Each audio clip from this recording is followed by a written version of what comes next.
أصلا أول شيء طبعا وقت صار أول شيء قبل ما تكون جمهورية هي شكلت مملكة. الملك فيصل هو كان يعني كان بكلف بمسألة يعني الملكية. سوريا كانت ملكية، كان اسمها المملكة السورية، ما كان اسمها يعني عربية، ما موجود كلمة عربية فيها.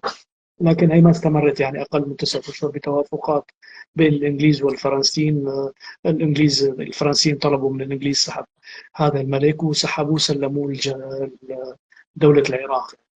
وهون تحولت بعد منها سوريا لشكل الجمهوري. لكن في البدايات كانت تحت الانتداب الفرنسي.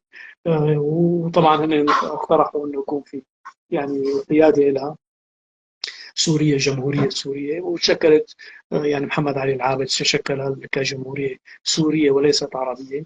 يعني كلمة العربية لم تضاف الاسم الجمهورية إلا فقط بفترة أول مرة أضيفت إلى بفترة الوحدة، صار اسمها الجمهورية العربية المتحدة. الإقليم سوريا يكون الإقليم الشمالي ومصر الإقليم الجنوبي. وبعد منها اجى يعني الانفصال، رجعت للجمهورية السورية لأنه الانفصال أعاد كل شيء كما كان قبل الوحدة.